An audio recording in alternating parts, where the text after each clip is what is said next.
Are you Starfire? No. Then I guess I'm Starfire, and you're my disgusting goth daughter. I guess so. That's certainly the dynamic we have here. Yeah, that's who we are. I hope everyone has read our amazing comic that everyone totally loves. Yeah. We got social justice themes and stuff going on. What did you think of the comic? I think it's just amazing. And a lot of people agree with me on how amazing it is. I think. I haven't looked yet, though. So who knows? Yeah, most people really love this comic. It's going to be a great thing to review. So what did you think of the comic? um, it was. I mean, it was very. It was a. How do I describe it? I really don't know. It was a far departure from what I'm used to with normal comics. I'll say that. It was a character drama, but not a whole lot happened. I don't know. What do you think about it? Well, I actually really liked it at first, but then I didn't like the second part at all because that. Wait, do we do spoilers? Okay, fine, we're doing spoilers. Nobody's gonna read this anyway. So, I really like, I really like the comic that focuses on this. What is her name even? I don't even remember. This Mandy? fat. Her name is Andy. Mandy. Oh, Mandy. Okay, that makes more sense. Yeah, I remember that now. Actually, okay.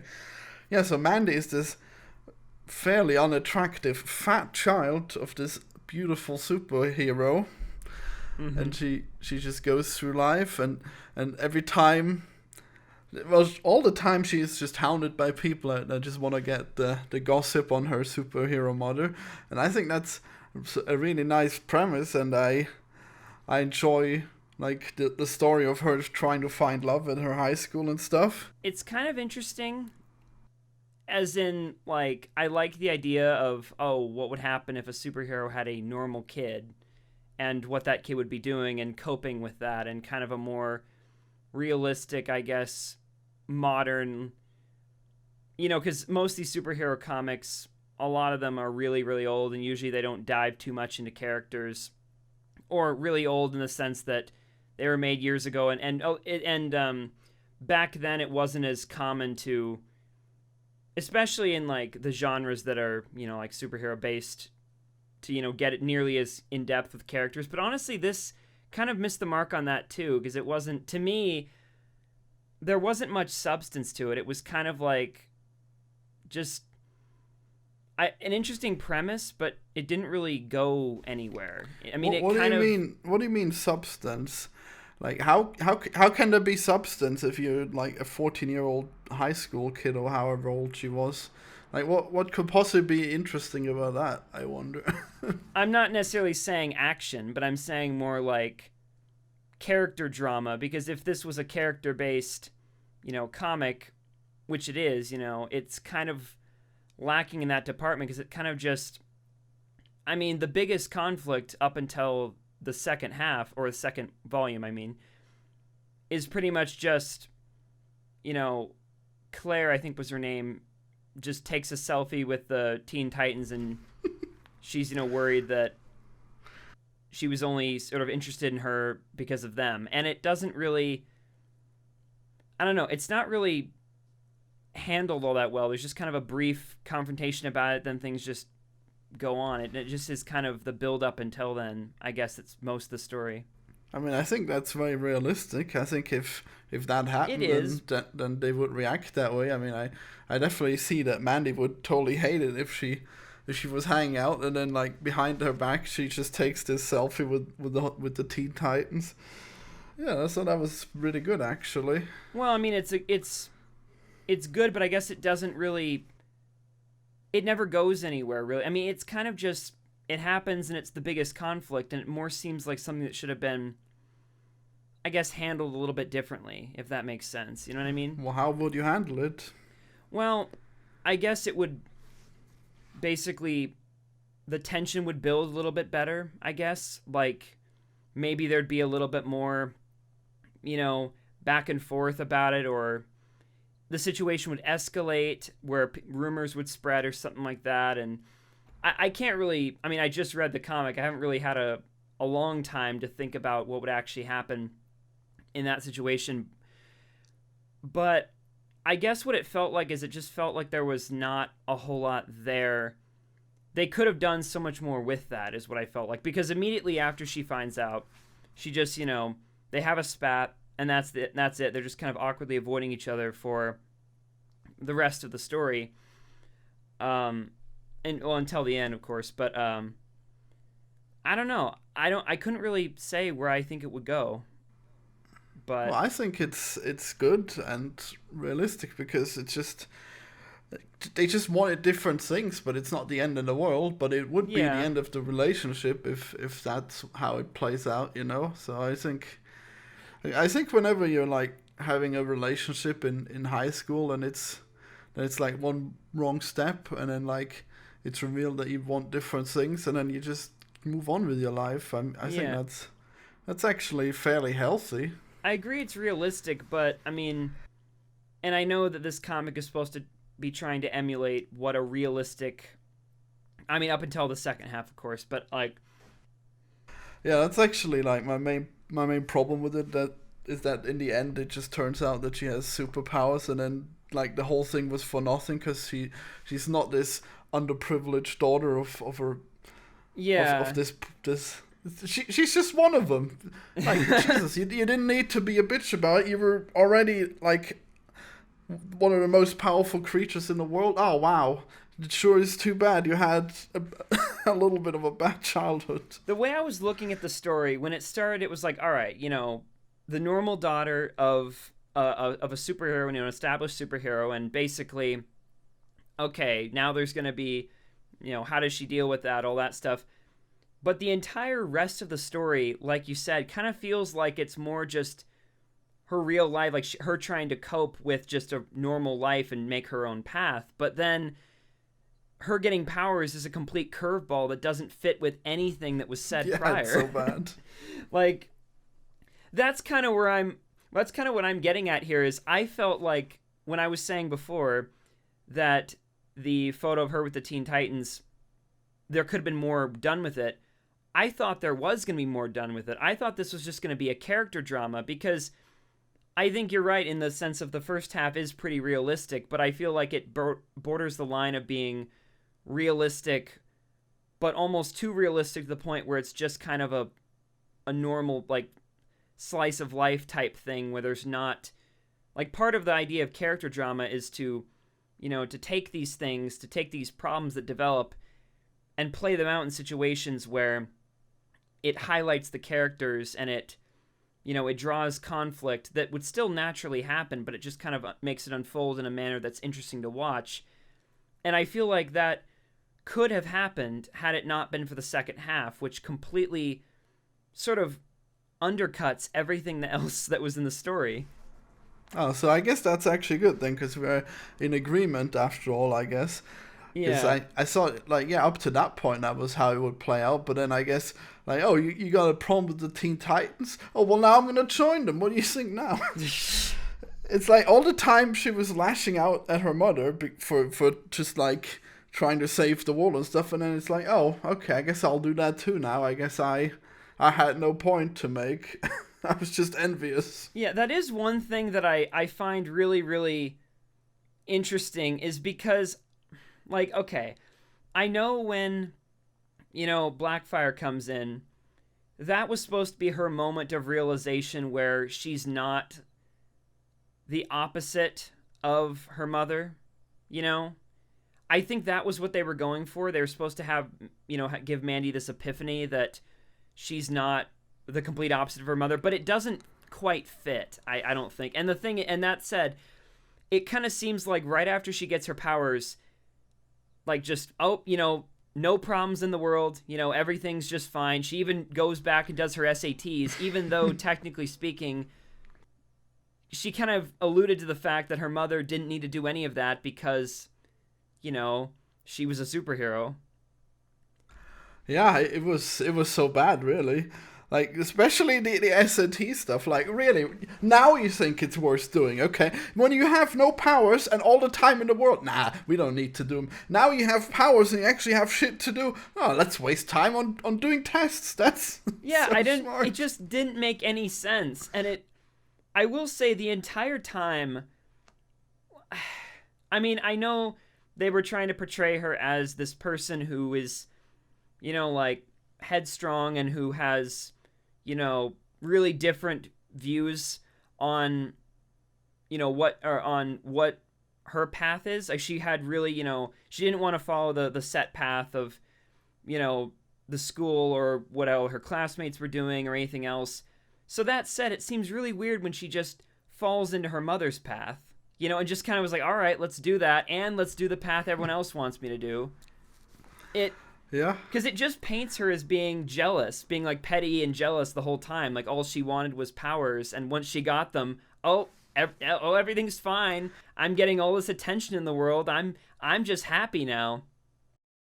I mean, I guess I can't say it's not relatable. It's just, it's such a stupid story to tell where it's like, yeah, fuck this superhero stuff. I'm gonna go my own way. I'm gonna do cool shit, and I'm gonna scoff at my mom for saving the world. Who does she think she is? And then in the end, she's just like exactly the same. Yeah, and it's like funny because I don't know. In the beginning of the story, they do so much to paint her as being, she just is lashing out. She's lashing out at basically everybody. Like even she goes to that, advisor and basically just storms out of the room, just telling her, "Oh, I'm not gonna do any college. How dare you for even asking?" She's very bitter the entire time, and it kind of almost seems like when she gets her powers, it's like that was just like, so what? All that for nothing? You just Yeah. wanted to be special? Like that was all there was to it? Yeah, it's so weird, and I guess we're just here reviewing this thing. Well, I guess what's really important here is the question if social justice warriors have ruined comics, and what do you think? Have they? I mean, like, okay, here's the thing. I think when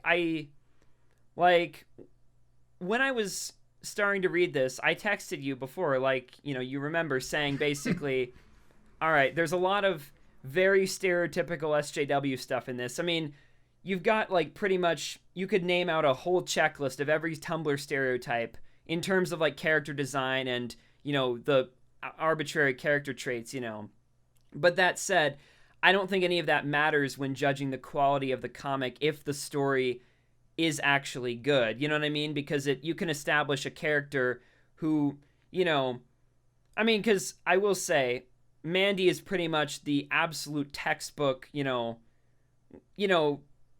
like in terms of what social justice warriors like create as an image is like almost stereotypical. Like they make her, overweight and unattractive as, to sort of defy pre-existing beauty standards and everything. And, make her gay and all that stuff. And none of that's a bad thing.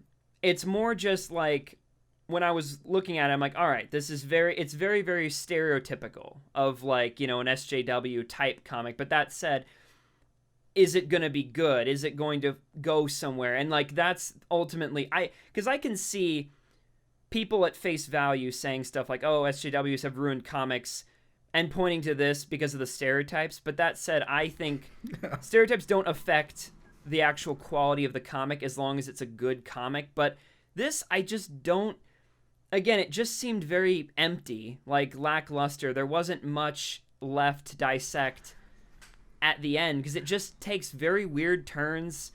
The characters aren't really that well fleshed out. It just kind of does a 180 on its own theme. Like, yeah, it's so bizarre. Like even if you agree with this, I mean I don't disagree with this stuff, but if you like make a comic to promote social justice or something, then why would you make the main character like such a huge bitch for no reason? It's just like she's so unlikable. Like throughout the entire comic, she's just. Yeah, I mean, but she's got to be purposely unlikable, right? She must have been written this way, almost as if she was a caricature of social justice warriors. So I don't know how that could have happened. Did they write a caricature of themselves, or are they actually secretly reactionary? What happened to this comic? Honestly, I'm so confused. Like, the thing is, when I look at this, I'm like, this seems like somebody's making fun of it. Like, this seems like somebody who's trying to be as stereotypical as possible and make the characters unlikable. Like, I mean, like, because, again, like, throughout the whole story, she's so bitter towards everyone. And in some cases, okay, she's bullied. There are some times where, you know, she gives stuff to people who deserve it. I get that. But... you know, it just feels like even like to people like her mom who seems to try to be like the only sort of negative trait they kind of ascribe to Starfire is that she's kind of like distant just because she doesn't really understand her, which isn't really in character with Starfire at all. I mean, I'm not a big expert on the comics, and I know this isn't canon to the main plot line or whatever, but I will say... it's kind of weird just because she's so bitter and yet her mom hasn't really done anything specific that would sort of make that seem justifiable. And same with just being mean to like random people like the advisor and like, you know, not catching the ball just because she didn't feel like it in the I mean, that's the implication. Her team lost just because she's like, oh, screw Jim, I hate this. Like, just mad at the world and willing to just basically let anyone sort of take the brunt of her anger, you know? I mean, I see it with Starfire because she was really pissed that she walked out of the SATs, but I'm like, I mean, that's the only thing I think is fine, is for her to not do the tests. I mean, come on, it's not for everyone. I mean, what I'm more saying is the background. I'm talking about the background knowledge. I mean, I'm thinking that Starfire is probably like pushing her to some uncomfortable extent, but I don't know. It's weird. Like, how did Starfire create this creature? I don't get it. How didn't she? How did this happen? Why didn't she just like sign her up for some kind of superhero boot camp where Robin goes or whatever, or like Robin's child, and then she has to learn to be a hero without powers, and she can be a hero with powers later. But no, I guess she just gets to be like the most entitled and annoying child in the world. It just is kind of weird because, yeah, I mean, that's usually what would happen. Like, if this was a real situation, that's typically, I mean, I know, because the thing is, I know they're going for like sort of realistic teen in normal high school, and that's kind of the premise. I get that, so that kind of wouldn't quite be in line with what they were going for. But if they are trying to go the realistic, child of a superhero route, they would probably have to explain something about, I mean, wouldn't it make more sense that maybe just say, she rejected all of the training her mother wanted to give her? Like, that would maybe add to the character and make a little bit more sense. But I mean, clearly that wasn't the case because, I mean, based on the second half, she just went for everything. I mean, if she would have gone to a superhero boot camp before, she probably would have loved it, like, based on that. Yeah, well, I guess one possible explanation would be that Starfire is just such an insane hippie that she completely rejects the idea of reasonably raising her child, and this is the... But simultaneously really wants her to do the SATs. I mean, I guess in the end she probably changed her mind. I don't know, but I guess it's possible that some people that are just like really good would end up being horrible parents. I mean, but here's the thing: is another little thing is, this is just, I mean, okay, if the SATs aren't for everyone, like that's that's reasonable, but it's like, who just walks out and storms out of their SATs just like, I'm not doing this? It's so just, again, every interaction they have of her is just her. It showcases her view, but it's always in the most... I don't get why she's so, I mean, I get that it's partially because of the overwhelming, unbearable, like, amount of people, like, trying to get after her because of her mother. But still, it just doesn't really seem to explain where all of the anger is, why it's all directed at certain things, I mean, I'm all here for just having a story of a terrible problem child, but then I mean, But I don't think that was the intent, though. Yeah, originally it must have been, right? They surely didn't write that stuff accidentally. Surely they didn't think that Mandy is in the right here for most of the stuff. I think what they were going for is a person who's like headstrong and doesn't want to follow the established norm or the established path, I guess. But that said, if that's the character, if that's what you're trying to convey with the character, you typically don't want to make that person seem like the unlikable one in the situation. You want to make society look unlikable for making the person conform. Isn't that the way these things work? You want the character who you're supposed to root for, the character that you want the audience to sympathize with, for them to be the one that looks good in the situation. I mean, I guess it's interesting if they're just like a complete asshole, because like surely we all had those moments in our childhood where were just like complete assholes, right? Or is that just me? But that's, I mean, I know that's not what they were going for, though. Oops. I mean, I don't know. I guess what I think about the story is I think the intent was, again, to create this person who was in a position where they had a lot of expectations put on them, both by society and by their parents as superheroes, you know. But the problem is when you have a situation like that and you're trying to make this character seem like a person who wants to go their own way, because that's theoretically the goal here, right? That's theoretically they wanted Mandy the goal to be that she takes her own path. But the end is just her simultaneously following both paths.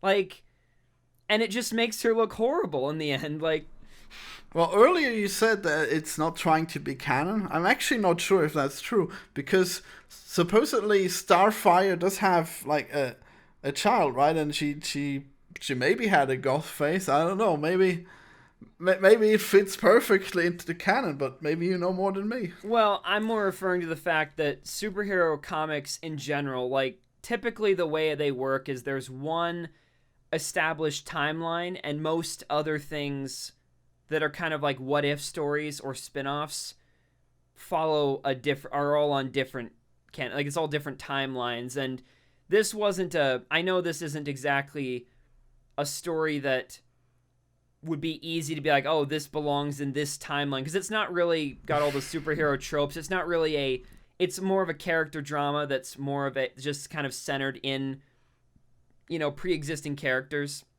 in a story. But it's not really something that I think you could say, oh, this belongs in the whatever, you know, the Snyderverse timeline or something. You know, you can't really just say, oh, this is in this canon of the story. But most times when there are stories like this, they're kind of like what-if stories. They're just that are kind of off to the side. I mean, I guess the point is that it doesn't contradict canon, at least. So I don't know.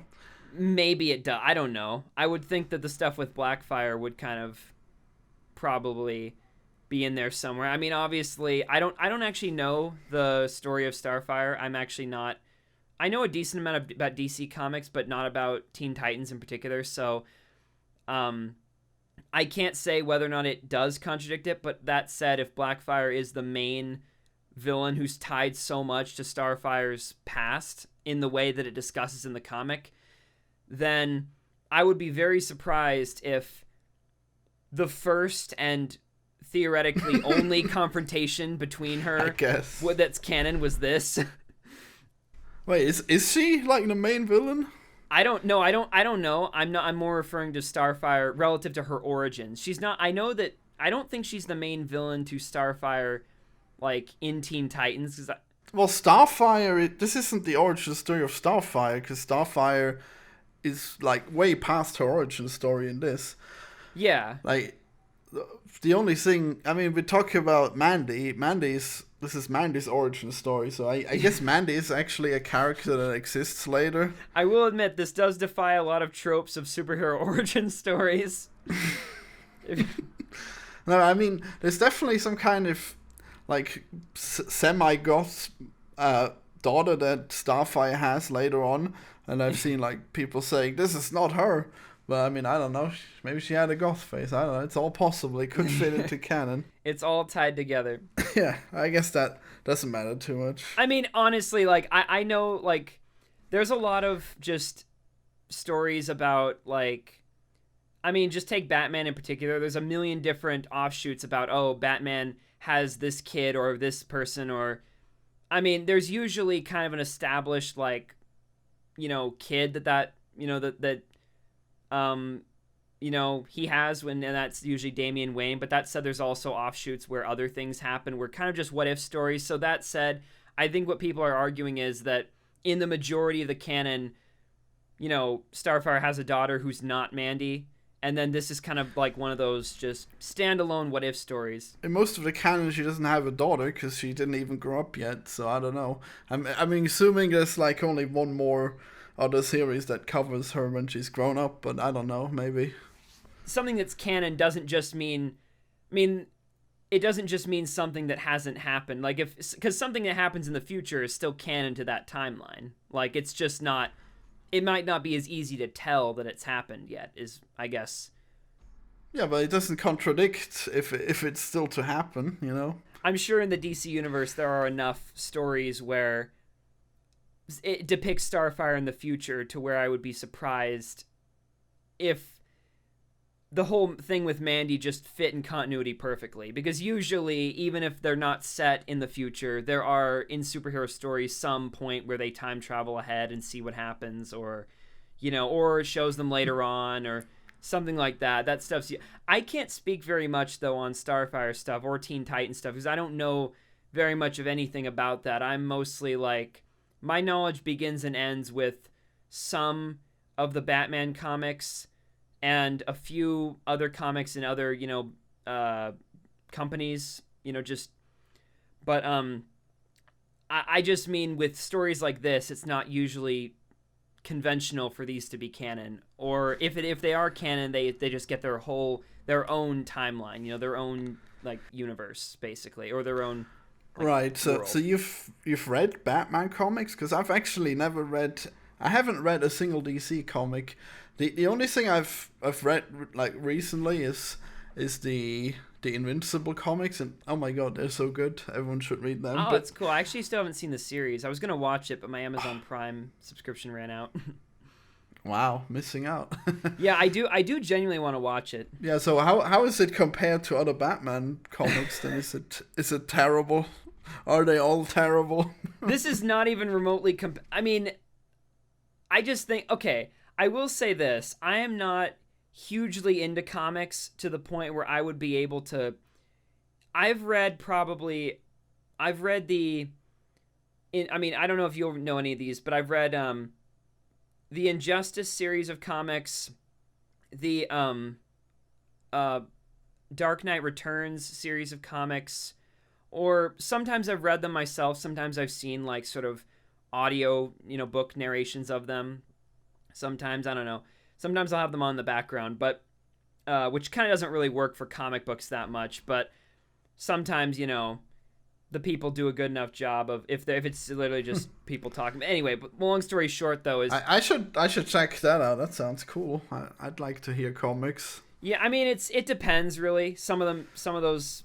I mean, like what I'm saying though with all these comics is that a lot of them tend to be very like it's very plot based, and there's a lot of character stuff too, but I would never really call most of the comics character dramas in the sense of like most of it the focus is action, and and usually that's and any character drama that is there is pretty much it's just kind of speckled in across a larger amount of the series, because you're supposed to read a lot of comics before you kind of, I guess, know the characters fully. Like that's kind of the way comics work in general, is that it's mostly just independent situations per comic, and then over the course of them you learn about comics. But with character dramas that doesn't really work. So with something like this you kind of have to put the emphasis elsewhere, and obviously since it's not a superhero story for 90% of it, you can't really sort of put it in that same box. But I don't know. I mean, it doesn't feel at all the same. I mean, even down to the style itself. Like, the style, like, of the actual comic in this is very, very much astray from that. And in a way, I think that's good because it's not trying to replace what's there. It's trying to be its own thing. But to some degree, it just does not, like... I don't even see how this would appeal to the same group of people. I mean, I know maybe it's not supposed to, but I can't imagine anyone who would be reading the other comics to even remotely care for this, and anyone who cares for this to not even really bother with the other comics. I don't know. It just seems like they're trying to cast too broad of a net. You know what I mean? Yeah, they should have definitely just done their own thing and stuck to the character drama. Probably would have been good to have more character dramas in superhero comics rather than just all action. Yeah, I mean, I will say there are character dramas, like there is character drama. I mean, it's more, what I more mean is it's not the focus, and because of that, it also helps, you know, because you want to learn more about the character, so you keep going through the comics. And that's the thing, all the comics are weaved together, so there's kind of not an easy place to start and end. And that's also one thing that's been, I will say, in terms of the whole argument of SJWs ruining comics thing, one argument I have heard that's kind of, I do think is a fair thing to say, is that, you know, there has been a lot of like, oh, we want it more simplified so it's easier for outsiders to understand. But part of the appeal of comics is I do think anyone should be able to pick them up and start somewhere. But I feel like part of the appeal of comics is there's a lot of them, and it's being able to tell a story over a long period of time. And that's kind of the... So, and that's especially why with this, you know, comic, it felt like everything was rushed. And I feel like if they would have gone for an approach of making maybe a few of these comics, they could have, even if they wanted to give her superpowers, they could have just let her arc of, maybe they could have had it where she sort of takes her own path in life and becomes, you know, happy, but then gets these superpowers and is thrown for a loop all over again, because now there's a completely different expectations on her. Like, you know what I mean? Like, that would be, I feel like they could have maybe toyed with this a little bit more, taken advantage more of the medium. Yeah, well, she could have had like really, really disgusting weak superpowers that are just enough to save the day, and then she has to live with it. Or maybe her powers give her some serious disadvantage that prevents her from doing what she wanted to do. Yeah, something like that. I mean, even though it doesn't seem like she was wanting to do anything, but yeah. It's weird. It's like, I thought the progression of it was going to be that she pretty much just rejects.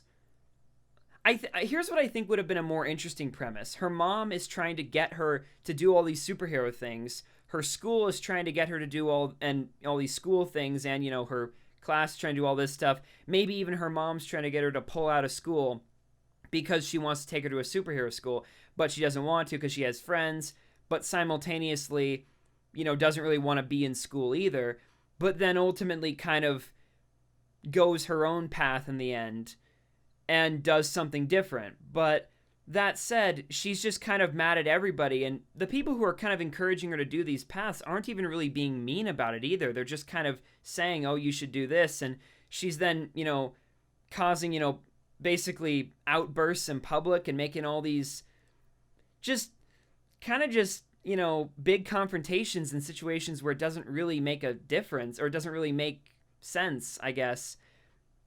And meanwhile, rejecting all the superhero stuff, but simultaneously not really being pushed towards it either. And then she gets the powers and is like, well, no more. I'm a changed person. No more. Yeah, I don't know. Yep, she's just a normal superhero now, and then she gets taught by Raven about the SATs. Yeah, just... It's really just so bad. Just like all of it makes no sense in the end, and it's too bad because I really liked the first one. The funny thing is, were the authors because one thing I think is weird is they bring in Raven, and okay, but like, were they limited to just use the Teen Titans characters? Because Raven isn't really a character who's like, I don't know much about her character, but from what I do know, she's not really one who's like the ultimate, like, brainiac of the group, really. I mean, Cyborg at least has access to all these, like, databases of all these things. That's his whole thing, is he's not the smartest person in the world, but he has access to all these, to the entire internet, and he can tap into it. And well, she probably just likes her because she's also goth, I get, but what I'm more meaning is, like, I would have expected them to bring in a character that wasn't from the Teen Titans, but they act like the Teen Titans are the only superheroes in this whole world, because they even say, oh, superheroes are like maybe it's like movie stars, but oh, maybe not, because there's not that many of them. But if we're to imply this is the DC universe, there should be thousands at this point. And I'm wondering, did the authors only have the rights to use just the Teen Titans, or did they just not know enough about the other ones to not really try? I don't know.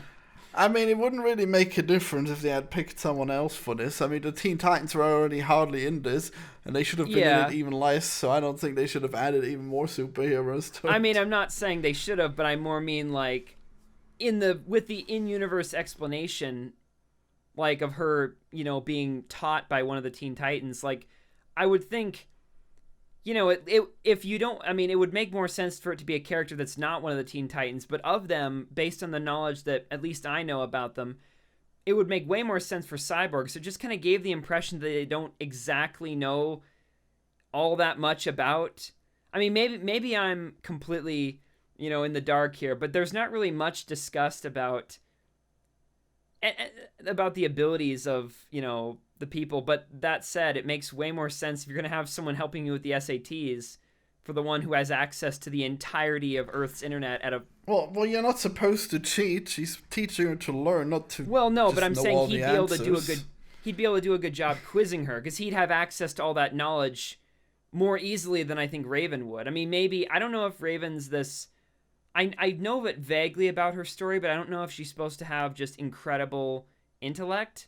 But I guess but in terms of SATs, intellect, having the actual book smarts about Earth knowledge, on SATs and is more important. And I think that someone like Cyborg would be able to do that better. I mean, that's just a minor point of the story. Yeah, but I can't believe you're still going on about that. I'm sorry, I don't mean to be, but I more just am trying to bring up the larger point of, I don't know if the authors knew a whole lot about them, the Teen Titans, to be able to accurately depict things. It feels like a very surface level understanding. I don't know, because even I, who doesn't know too much about it all, still can kind of say I think Cyborg would have been a better choice. Well, it doesn't matter. They're all wasted on it. You don't need to. You could learn the SATs from anyone. You didn't need superheroes for that. Yeah, true. I mean, don't they have better things to be doing? Like, I mean, how many thousand people are dying because Raven needed to help Mandy with her SATs? Yeah, that's what happens. Mandy is just killing everyone. And here's another little weird thing. This is just a little bit random, but am I the only one who was kind of like... I thought it was kind of funny how when she dresses up in her superhero outfit, it just looks like a normal goth outfit. I'm like, I didn't even see that as being a superhero changing scene. I just kind of thought she was just putting on whatever clothes she was going to wear that day. Like, I mean... Remember towards the end? I mean, I think it's actually...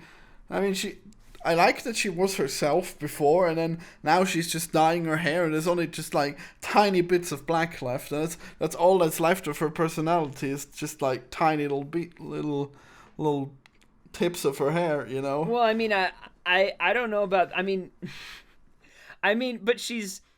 Everything else she's wearing is just, like... entirely I don't even remember what she was wearing. She was literally just wearing, it was like, I think half it was like fishnet, like goth black stuff, and it didn't look like a superhero costume. It looked just like it was, like just something like that she would just wear normally based on what I'd seen her, wearing in the rest of the comic. And I mean, because and here's another thing, they actually do mention at the beginning that Starfire's power comes from the sun, and you wouldn't expect then for her to be wearing something towards the end that's just completely like covering up everything, because isn't that how we assume she gets her powers too? Doesn't she have her legs out? Maybe. I think it's just got like that mesh, again, that fishnet stuff. I don't know quite what it's called. It's the stuff that goth people wear. I don't know. It's fishnet. I mean, that would let in most of the air, right? But what I'm more saying is that was like she was wearing that, but like it was like she was also wearing all like the. I could go back in the comic and look, but I more mean that wasn't all she was wearing. It wasn't something that looked like she was trying to show a lot of skin. It just looked like something. Okay, yeah.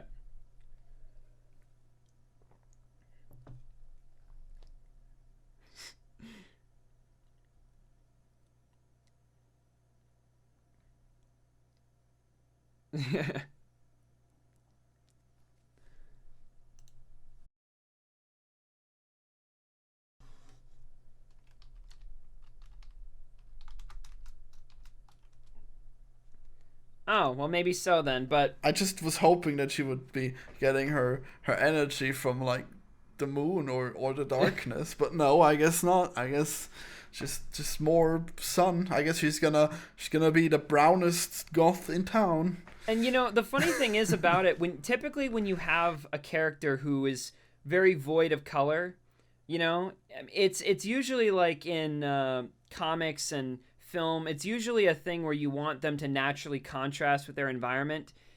Like, for instance, there's a this is random, but the movie, the movie Coraline, like the horror movie, the claymation horror movie, Tim Burton. Well, in the beginning scenes, it's like, everything's pretty much gray except Coraline herself, who's, wearing a very like, bright jacket, and, her hair is like a bluish shade, and it contrasts heavily with pretty much every other character, and she's supposed to kind of look like, she's contrasting with her environment where everything else around her is boring and, and bad and kind of, lifeless. She's kind of the bit of life in there, and that's why her environment bothers her so much. And in this comic, that's kind of, it kind of seems like a similar thing where she's, or not, doesn't seem like it, but I more mean it was kind of a missed opportunity, because in this case, you could say that, maybe it could have been a case where, she was like, the color of what she's wearing is kind of supposed to reflect her outlook on things. Because at first, she kind of dyes her hair to be different from her mom, but you could say maybe in the beginning, I kind of interpreted that as her kind of trying to sort of, wall herself off from things. She wanted to be different. It kind of symbolized her unhappiness as time passed, with all the stuff. But for that reason, I kind of expected towards the end maybe there to be a splash of color. It's supposed to kind of... But there is. She dyed her hair. You want her to be all colorful? She's still supposed to be her. But I mean, yeah, but I more mean like it's still, her hair is dyed, but it feels like a very arbitrary change. It's not really like her demeanor changes, I guess. Because when somebody... I mean, she already had that goth look to begin with, and it's not very uncommon for goth people to, have their hair dyed, and she wasn't, like, insanely void of color elsewhere before. Like, so it's kind of, I don't know.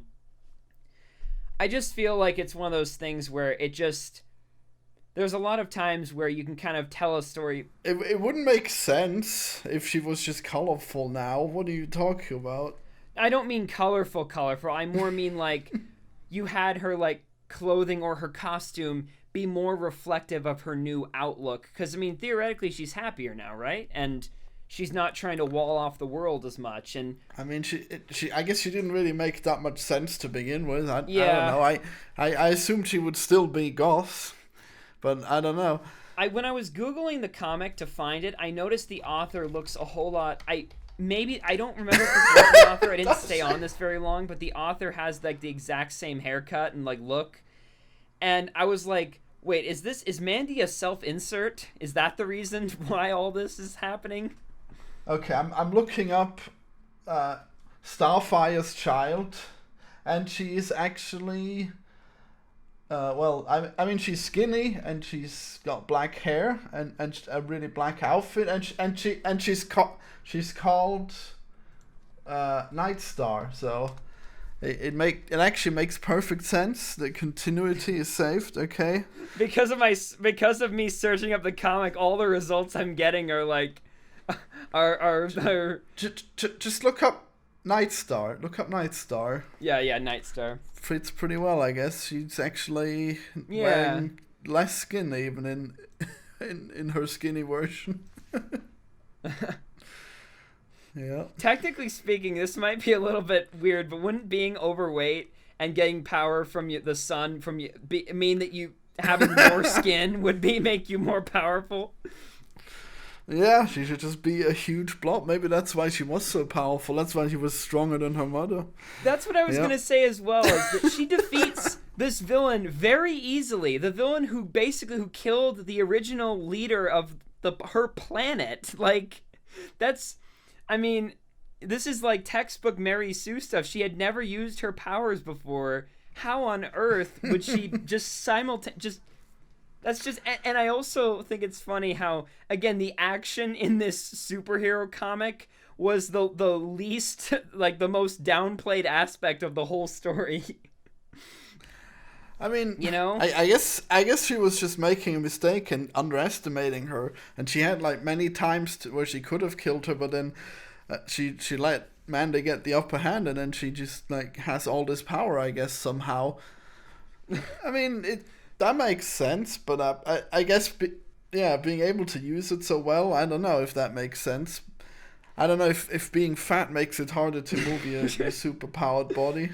I mean, she's not even that fat for American standards, but I guess for superheroes, she's pretty fat, you know?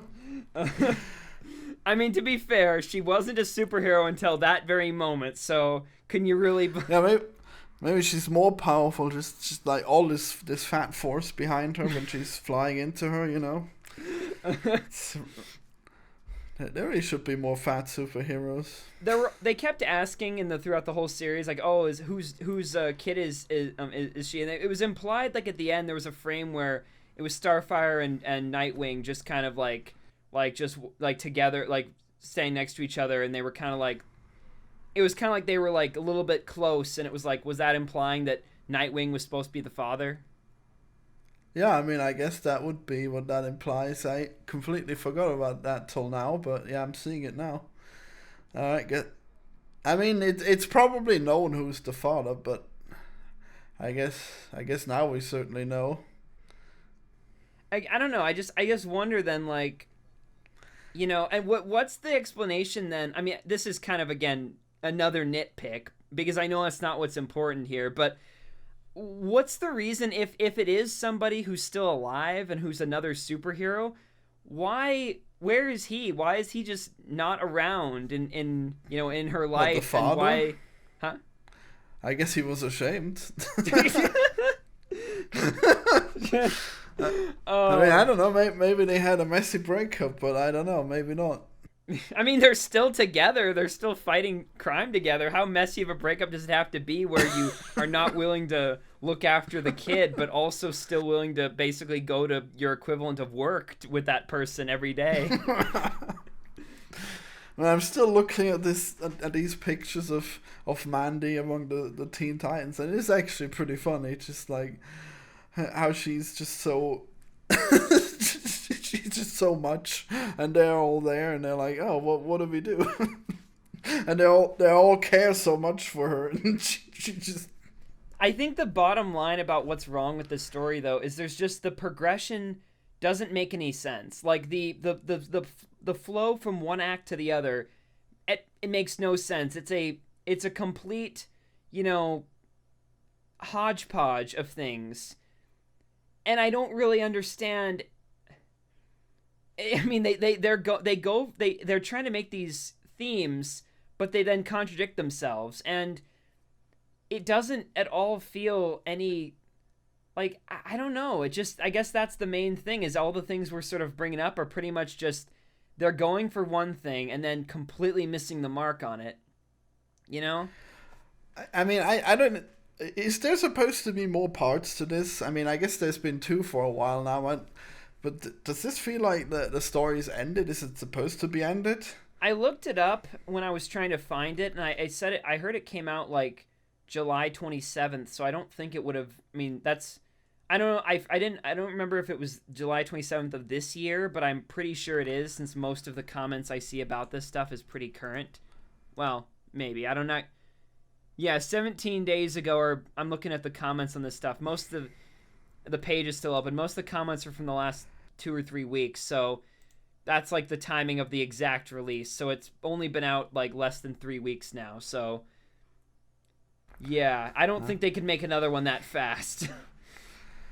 And at this point, maybe they might not want to. Yeah, I think they should keep going because they had all these idiots getting offended by the comic and saying, "Oh, social justice has gone too far."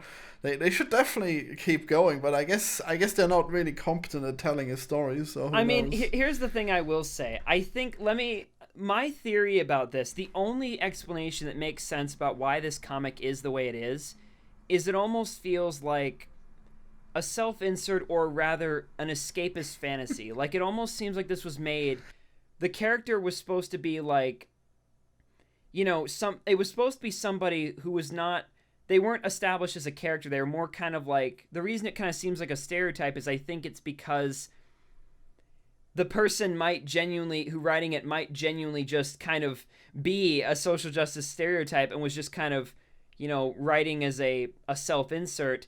And then it became kind of a fantasy trip where, you get everything you want at the end.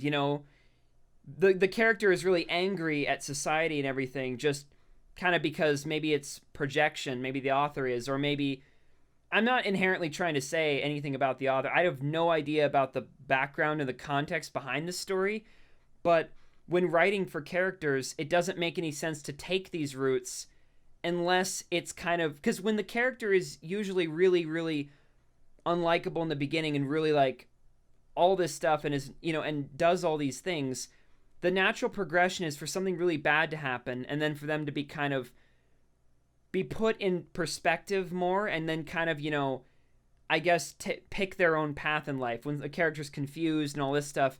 But the things that happen feel more like it's rewarding the character and just kind of giving the person everything they want. Like, the character gets love in the end, the character, basically, and there's not really an arc. The path of the arc doesn't really make sense. It more just feels like a fantasy, kind of like something like if you, kind of relate to the character, that you kind of are like, yeah, the character who I like gets what they want in the end, kind of thing. But it would be so weird if this was actually self-insert stuff. If she's just like, the character's a complete asshole, and then I guess it still works out in the end. But then she stops being an asshole. So what was the point? Remember the New Guy comic, from years ago? Like, I don't think I've ever read that. I guess everyone has only seen like one page of that. Well, right? it's mostly. Oh wait, I think she was actually bullied off the internet, so she couldn't make any more of it. Well, I mean these are not comics that are like a series. It's more like it's a comic strip. It's not like a comic like multiple pages. So it was a series but it was a series of comic strips. So judging just that panel, I'm just gonna send it here. I know you know exactly what I'm talking about, but like, what I more mean is that that's a case where an author wrote a character intending the character to be perceived one way, but they were perceived a completely different way, and it went completely in the opposite direction. Everyone related to like the New Guy in the comic versus the character who the author was trying to root for. And I think that's kind of what happened here. Well, that seems pretty.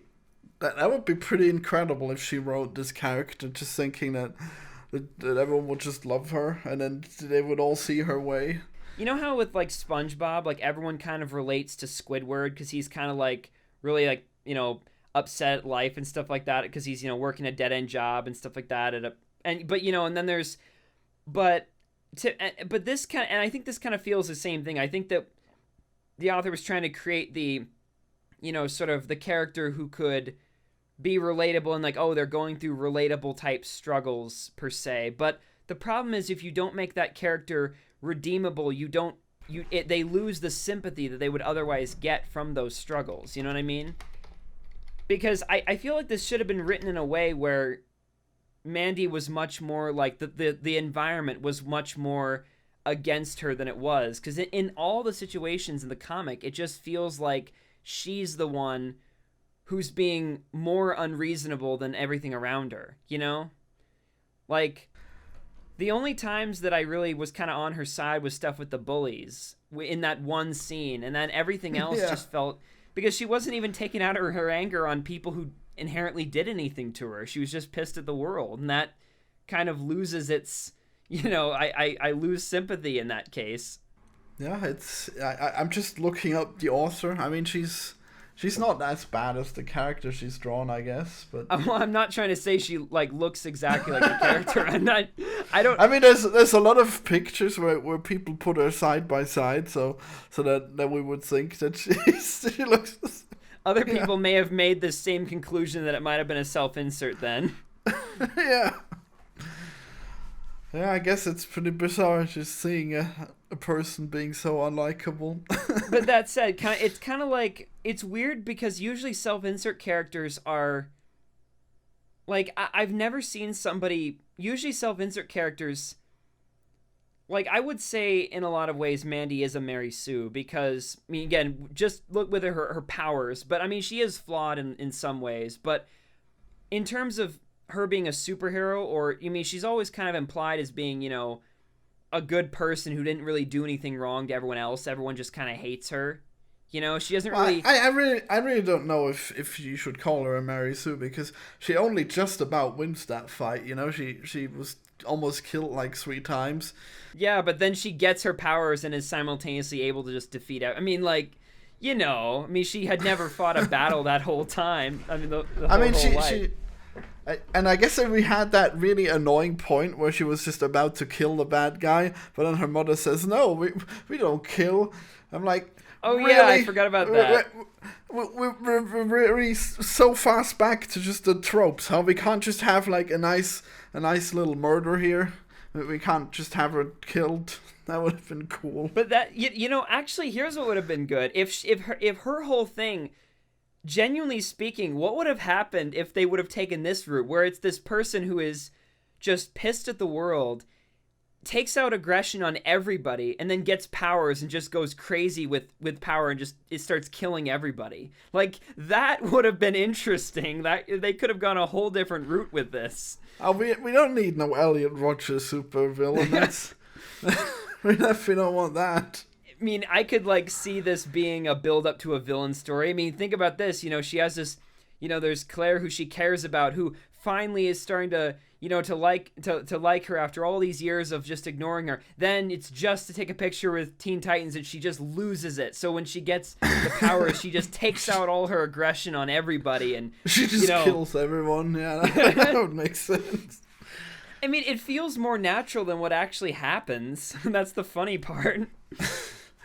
Well, I don't know, it was so weird, because it seems like Claire was so much better than her, but then, like, when she had the superpowers, then she was so much better than Claire now, so I don't know, it's just so weird that they would always, like, end up being...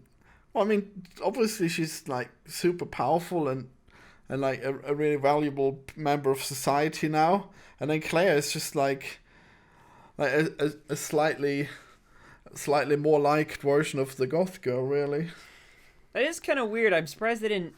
I mean, I'm not surprised given the quality, but that would have been an interesting thing where maybe Claire... Like, if this was a long comic that played out over a lot of issues, maybe Claire could have struggled to cope with, after being in the spotlight herself all this time, for being popular and all this stuff.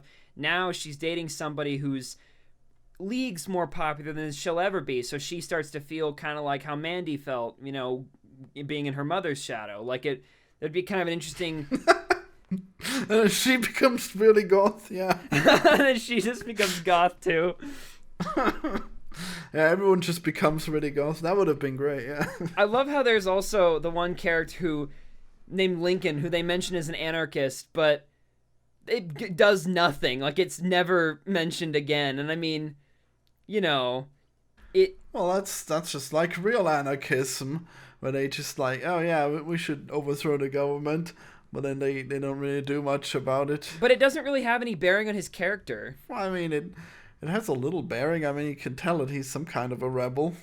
Yeah, but that said, like, you can kind of tell that just from his mannerisms and personality. It's kind of like, I guess, a little bit heavy-handed. I mean, I don't know. I think it would have been interesting if they would have Because I think there's only one line after that's mentioned where they actually, like...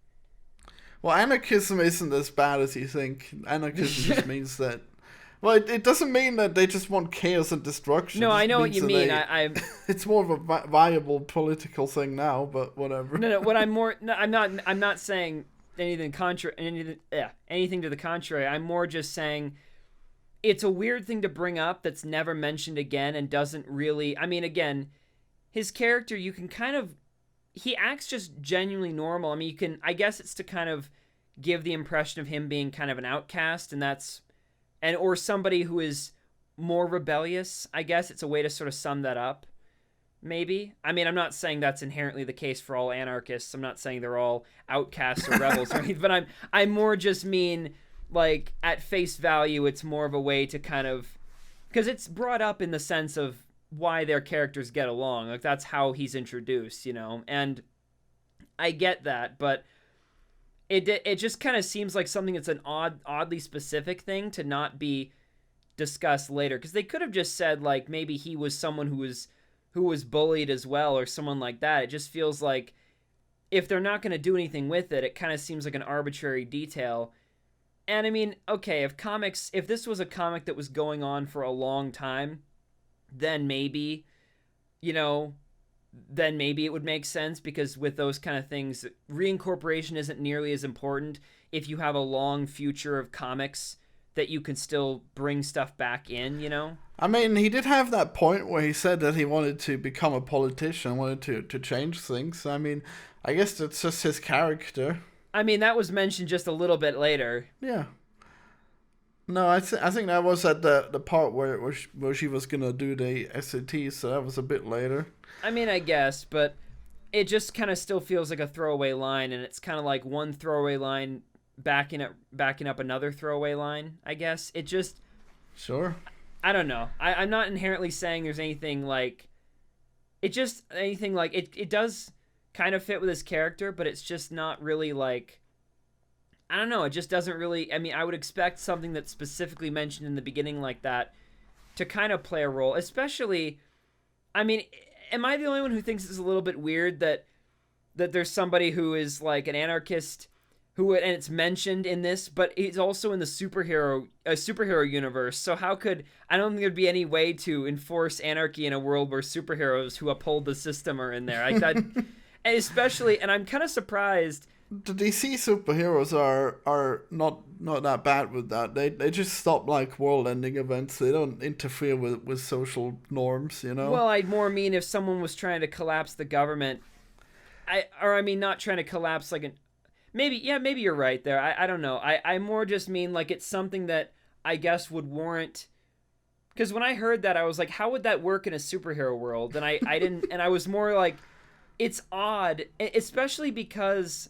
You would think that him being an anarchist would largely have his opinion of Mandy and, you know, Starfire would be pretty interesting. I mean, it might... I don't know what it would be per se, but I'm surprised that was never brought up. Like, it's like, you know...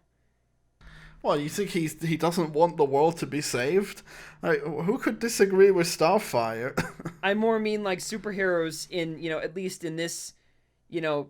in this, you know, specific situation typically have like pretty ironclad, like, oh, right versus wrong type thing. And it's kind of funny how there's a character that just, you know, is mentioned as viewing things differently, but then his views are never expanded upon or used in any way that was interesting to the plot. And that's, I guess, the underlying point about all my complaints about the story is just that they establish things, but the things don't really go anywhere interesting. They don't do much with them. And even if they wanted to just keep it just a character drama, it didn't really go anywhere. It more just kind of just came to a grinding halt. Yeah, it's too bad. I really would have liked to hear more about Lincoln. He's probably the best character in this somehow, so that would have been good to hear more. I more just mean they establish a bunch of things and it just kind of doesn't really go much. I don't know. Well, guess we'll see if it goes anywhere, but probably not, I guess. I guess she's just busy going to be saving the world. I guess, I mean, but that's the thing is usually in comics like this, they're not, like, I guess they're not as much of a closed loop as this, if that makes sense. Like, this is kind of like a 3-act plot structure, which it's not performed very well, but it's more like it has a tangible beginning, middle, and end. And that said, most comics typically don't. Typically, there's a larger overarching thing going on during a lot of it, and it just, each one picks up where the next left off. So that leads me to believe that this was not intended as being a series, or if it is, it's more meant to start something, and that this is the pilot, essentially, for what will be a series later. I don't know. I don't know anything about the development of this. I literally just read the comic and barely looked anywhere else, just because I was curious on... Have you seen the trailer, actually? No, I haven't, actually. What is it?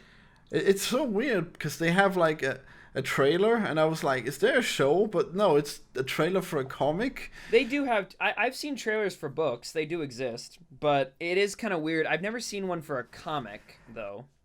And it's so weird, because it's like... I'm not Starfire, but what's gonna happen next is really messed up. And then the villain shows up. It's like, oh, we're skipping forward to that, but that's like pretty close to the end. So what the hell? I was like,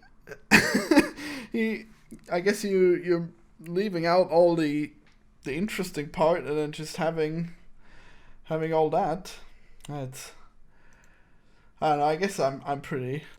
I mean, I get what you mean. I'm kind of interested to see that trailer now. I'll probably look it up after we're done here. But yeah, like, that is a little, I don't know.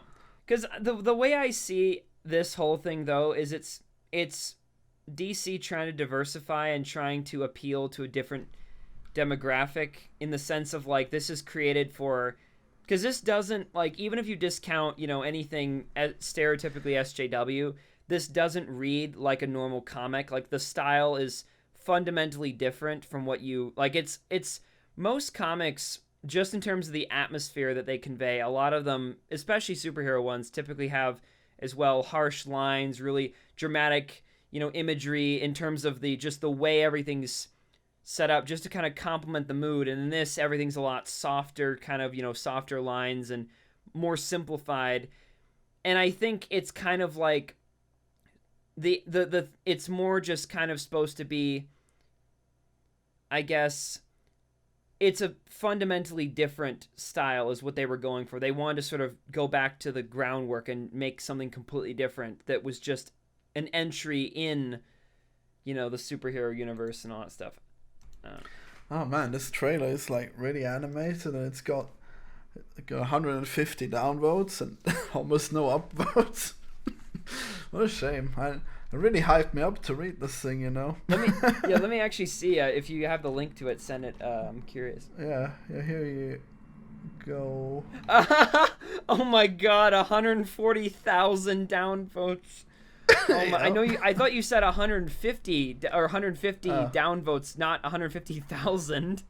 Oh. Oh my god. All right, 1 second here. I'm just gonna. I like how they literally...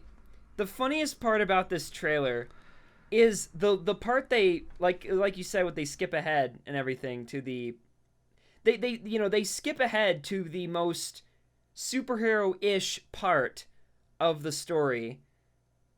And it's kind of... It's deceptive in the sense that it's not about what the viewers think it's about. It's a... You would never expect this to be kind of like a character drama for the majority of the story, based on this, This kind of leads you to believe that it's just an action story. It's like, a superhero origin story. Like, it, maybe she's bullied or whatever, or something like that for the first, 5 pages. Then she gets her powers. Then this big thing happens. But it's like they took a magnifying glass and looked in the story for the interesting part. I mean, I guess the other part is just hard to describe, but yeah, it's so crazy, isn't it, that this is what they go with. I mean, the thing is, I feel like they should have just stuck to it and just been try to advertise it as the life of the child of a superhero, and not try to be like, here's the, flashy fight thing in the end that does not fit with the rest of the thing. of the thing, because I think it is interesting to some extent, the idea of, oh, what's a kid of a superhero who doesn't have powers, what is their life like, you know? Like, it is kind of interesting in its own right, and had they have gone somewhere with it, like, you know, how does someone like Mandy, you know, have a normal life when she's so clearly, she doesn't want to follow the set path of her mom, she doesn't want to follow the set path of the establishment, and, like, her normal, like, her classmates and everything, but that all the more reason that the end feels so ill-fitting. Just, my God. I want to read these comments so badly. Comments are turned off. Oh, I didn't even notice that. Oh my God. I mean, I guess that by the fact that they picked that for the trailer, you'd almost think that there would have to be more, right? But I don't know, man. Make more, damn it. New York Times best-selling author. What else did she make? What was this thing that came first? I'm actually kind of curious now. Really going down the rabbit hole, huh? I'm not gonna look it up now, but I'm just like, I don't know, but we're gonna find out now. Oh, I mean, if I can look it up here. I don't know any of these books. I don't know what I was expecting. I mean, she wrote something called This One Summer. Oh, she wrote 40 books, I guess. Wow. She wrote an Overwatch Tracer comic. Wow. I wonder what that's like. I am seeing some stuff in here that is superhero based, kind of. Yeah, it seems to be a lot of that. Weird. I guess she's just completely devolved from it. It's weird. Yeah. I mean, so she clearly knows her stuff when it comes to superhero stuff. So I mean, I was wrong in that way, but that just begs, you know, the question: why does it come off like this? I mean, you know, I can't explain it. Like, I don't get it. I mean, unless I do notice that most of the stuff is very, like, you know, like, female based. Like, all of the comics that she's writing here are, or not all of them, but most of them are like the ones based on the female superhero characters.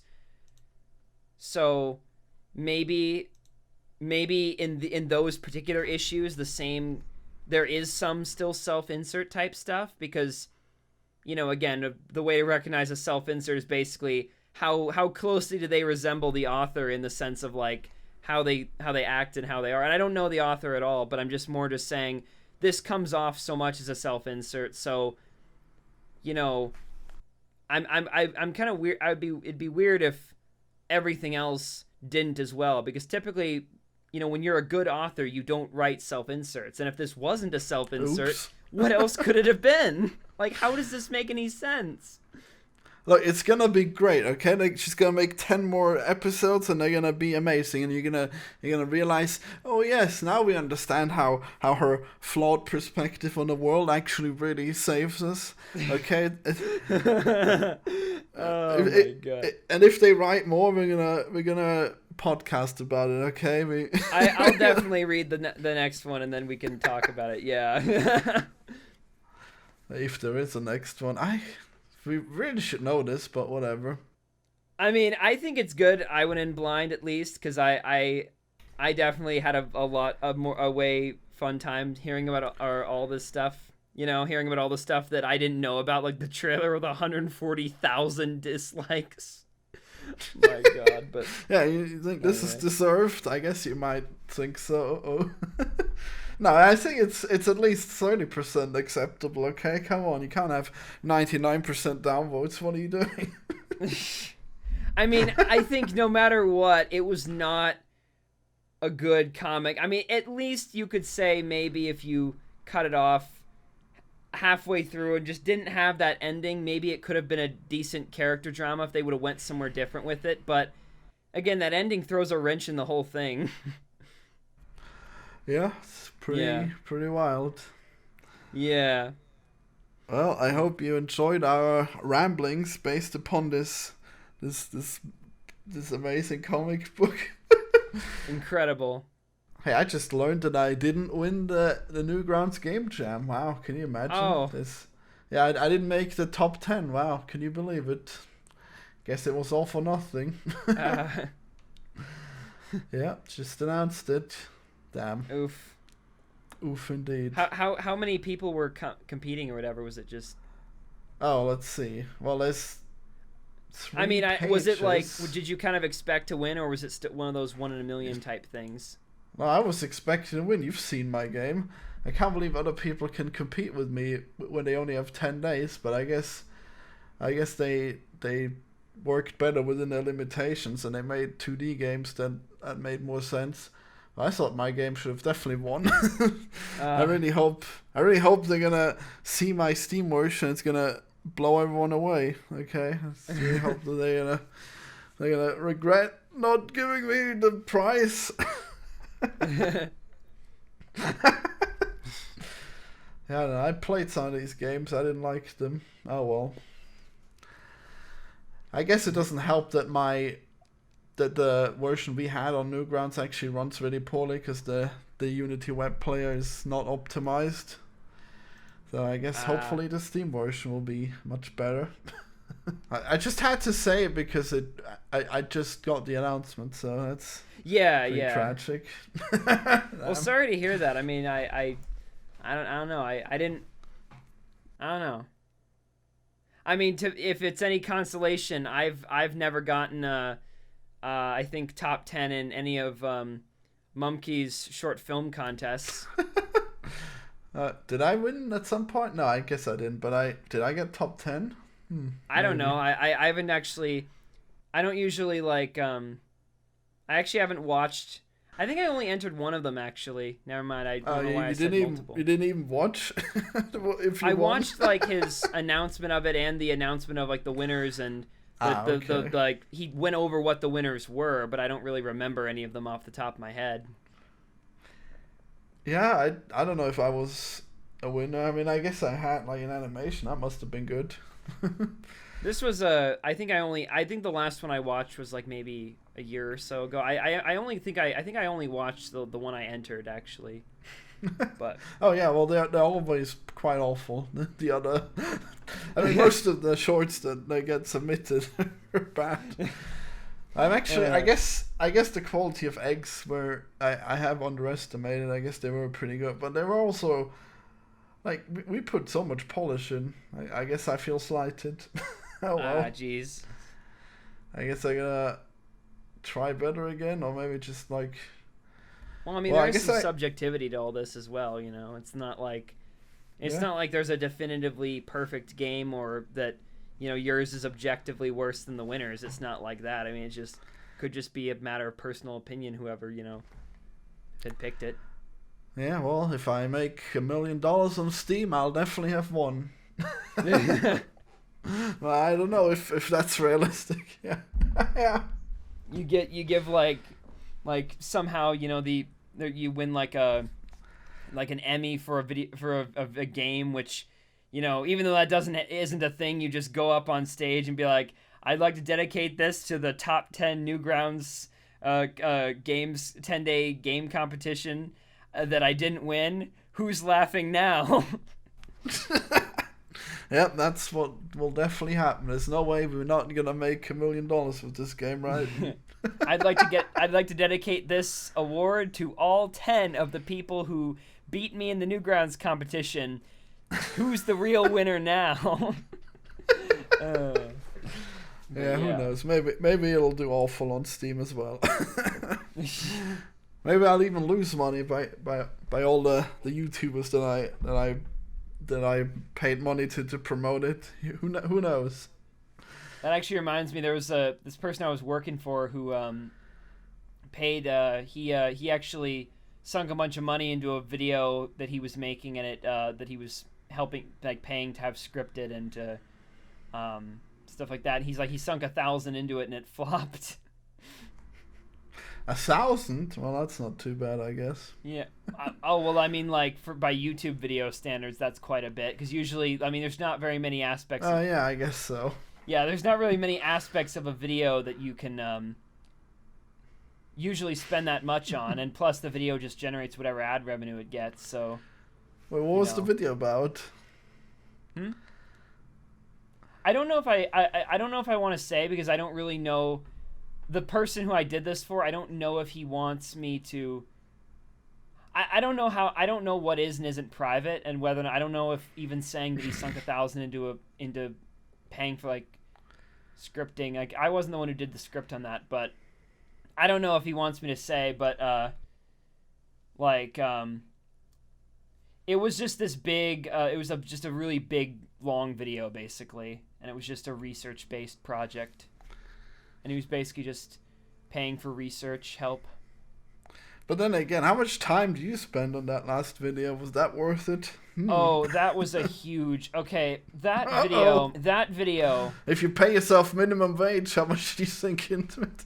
that video, like, took probably... Like, there was a solid month where I was doing it probably 14 or 15 hours a day. I mean, not like, you know, nose... Like, I would get up and get breaks. Not nose to the grindstone, but, like, I was still... stretching a little bit. I would get up and eat and stuff like that. I wouldn't just... But I was basically working around the clock 7 days a week on this documentary for a solid month. Almost 2 months, actually. But it was a background task, like, probably about 4 months before then. And maybe 5, because I think it took 7 months by the end. Yeah, so I guess you definitely spent more than 1,000 in manpower on it, so... Yeah, Oops. I mean, to be fair, it's one of those things where I never would have... This would not have worked had I gotten other people involved. Like, if I would have gotten people to take some of the time off my back, it would not have turned out nearly as good, in my opinion, because, like, I couldn't have paid for anyone to edit this, because if I were to pay for someone to edit the video itself, a 3-hour video is, like... That would be way more than any, like, most editors charge by the minute and charge be like, oh, $10 per minute. I'm like, well, let me see if I have an extra, I don't know, that's, $600 for, 1 hour. So that's $1,800. Well, that's probably cheaper than all the time you spent yourself. Maybe, but I mean, at the same time, they probably would not do nearly as good of a... I mean, I'm not saying they wouldn't do a good job, but you have to know that when it's a documentary like this, you have to really know the topic. Because I'm not exactly proud of this video in terms of the editing, because it wasn't very... I mean, I couldn't be a really labor-intensive in terms of the actual edits that were on screen, but it was so just... I tried really hard to sneak in references to certain things that members of the fan base would know about, like things that are playing on screen, things that tie in with what I say directly, and there was a wide range of footage I had to use. Like, it took me probably weeks to find all the clips that were even played in this project, because I had to go to so many sources, and that's something that if I were to give that to somebody who doesn't know the topic, those little things wouldn't work anymore. Like, you couldn't really do that.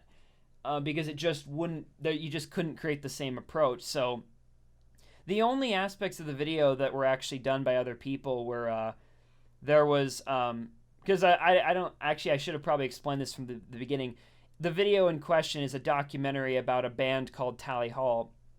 And it's this band that's very popular on the internet these days, and they kind of just went viral online because their stuff is good, but it's also just because... the internet has a very weird way of spreading things around, and because of that, not a lot of people know about their history, but there's this kind of footprint left behind from them, and so I tried to make a documentary about all the information I could. But what I was going to say is the only aspects of the video that other people did for me or helped with was I had one person who helped edit the audio just to cut it down so it wasn't nearly as difficult to just... Because a 3-hour long video, that was probably I think it was 5 hours total of... No, 6 hours total of raw audio that had to be edited. That was just a nightmare. That sounds quite much. Yeah. I haven't even gotten around to watching it yet. I really should do that. I was also going to say the only other things that were done... I don't mean to go off on a huge tangent about this, but the only other things that were done that weren't from me, or the only other things that were done by other people that I sort of outsourced, you could say, were things that I really couldn't have done anyway. Like, there were these animated... there were 16 animated title segments done by an animator. And then I had, I think it was 14 or 15 custom pieces of character art made for each of the band members, as well as a few other people who are essential to the story. And the reason there's so many is there's 5 band members, and there's like 4 other random people that got caricatures. And then, or no, 3 other people. There's one person who's like the honorary 6th member of the band, and then the 6 members each got a different character art piece drawn of them when they were older, because this happened over the course of decades. So when I talked about them in the beginning, I showed their younger selves, and when I talked about them at the end, and I showed their older selves. And a lot of the art, like, I actually was really lucky because I got a guy who is he's this YouTuber who has like no recognition at all, but yet his stuff is amazing, and he's just happens to work for Mad Magazine in Australia. And I went to him about this. I'm like, hey, you know, and he knew about who the band was, and so I'm like, oh my god, you don't think you could like draw them or anything, could you? And so we arranged something, and then it worked out perfectly. So you did a fundraiser too in it, right? How much did that get? Or at least you linked the fundraiser, right? Yeah, it's actually the fundraiser is for, there's this guy named Kaz Baldwin. He's the owner of the Tally Hall fan wiki, and his site is like, he's pretty much the number one fan. Like, even the band acknowledges him as the number one fan. Wait, you fundraised for the number one fan? Oh my god. Well, no, let me finish here. He's going through, at this point right now dying of heart failure due to cardiotropic, I forgot the exact term for it, but there's the muscles in the heart sort of stiffen, and it stops being able to pump after a while, and he needs a heart transplant. I don't know how he's gonna get one necessarily. He's on lists and all that stuff, but obviously it's a very, very expensive surgery, and I'm basically trying to help funnel some attention that way, because the fundraiser existed before my documentary came out, but last I checked, he gained about maybe $600 since the documentary came out. Wow, you did it. Did you mention at the start or at the end of the video? The start, but keep in mind, the people who have seen this video first are the fandom, and most of the fandom has already donated. Like, this video is in the... I think it's actually gaining... I mean, it's got 20,000 views right now, and for me, most of my videos, by default, get about maybe 4,000 or 5,000. So it's definitely sort of... It's still in the early stages. When videos get picked up by the algorithm, they usually, like...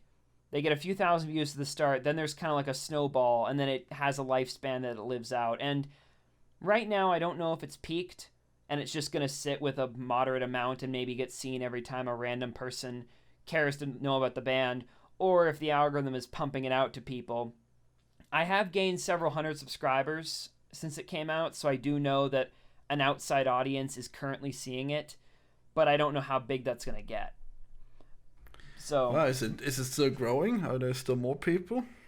Well, I mean, it hasn't reached, it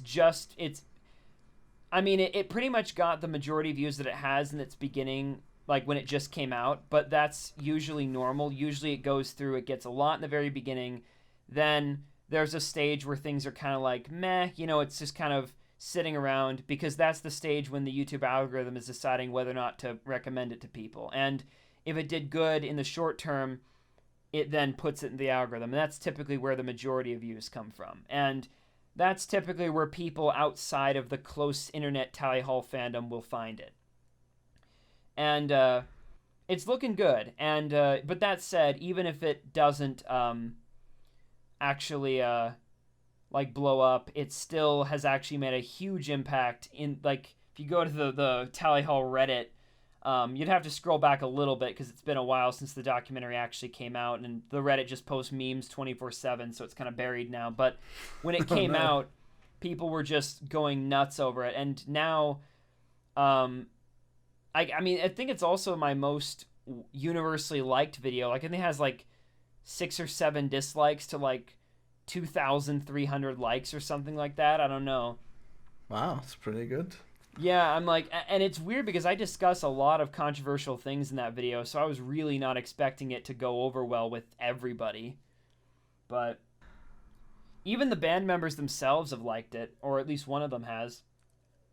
Wow, I guess he really succeeded. It was all worth it, huh? It was, yeah, it genuinely was, because this was a passion project. I want it to be seen by a lot of people, but it's one of those things that ultimately, the people who I cared most about seeing it have, you know, are the people who will see it anyway. Like, the people who will find this video on their own, or even if they don't watch it when it comes out. It's not like I'm just banking on, the YouTube algorithm, in terms of making this video warranted, because I still want it to get a lot of views. But I will say a lot of videos about Tally Hall do have a lot of views. Like, most of the videos that come out on channels by, like, nobodies who don't have like 30 subs, who have made like maybe 5 or 10 other videos in their lifetimes. The videos about Tally Hall on those channels have like 100,000 views a pop, and because no one talks about them, but yet their stuff is so popular, and there's now more than ever an increasing demand to know about who they are.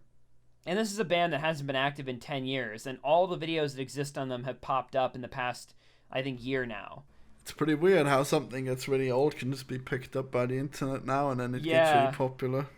Yeah, exactly. I even actually, funny enough, I don't know if I mentioned this, but I actually got Rusty Cage in the end of it. He's actually, he actually says, I think his line is, it's amazing how the internet has allowed niche music to spread and receive the attention that it deserved all along. And that's kind of, as I felt, the Knife Game kind of paralleled, their Tally Hall's success in some way, You think the Knife Game deserved like a lot of attention? I more mean Rusty himself and his music. Oh, I mean, I'm saying the Knife Game, sort of through the spread of the internet being the internet, he kind of got attention, and it helped him in his his career. And yeah, his magnum opus, the Knife Game. Yeah, greatest song, his masterpiece song.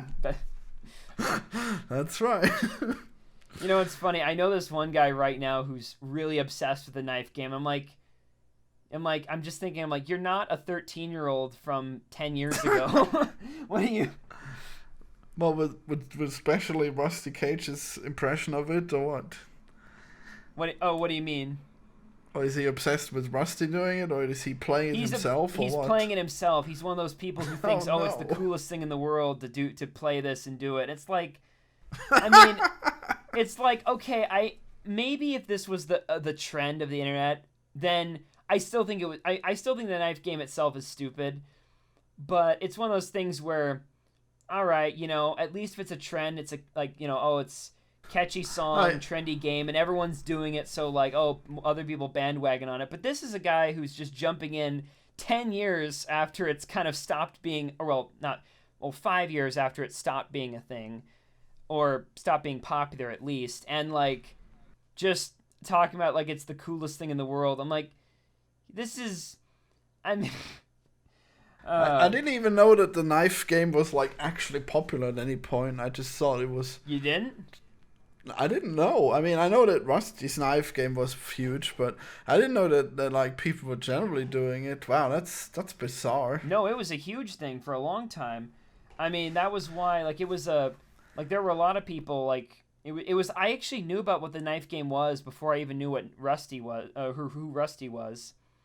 Because I had never seen the original Knife Game video. I just knew about it from people mentioning it years ago, and I don't know. Again, I honestly, Rusty's videos on it, I think, are pretty good just because he puts a spin on it, but it's very clearly the concept itself, I don't think was meant to get, it's kind of, there's some novelty with him just singing a song and doing a little knife trick, but for that to be anything bigger and for that to be a trend kind of seems a little bit, unnecessary for the internet just to grapple onto it. It's, you know what I mean? It's just kind of, Kind of weird.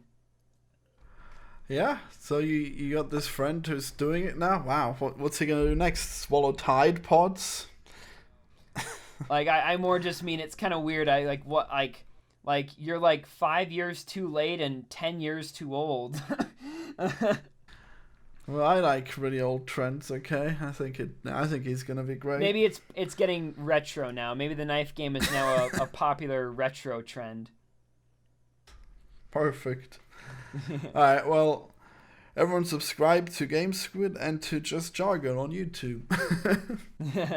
And check out the new knife game song video coming soon.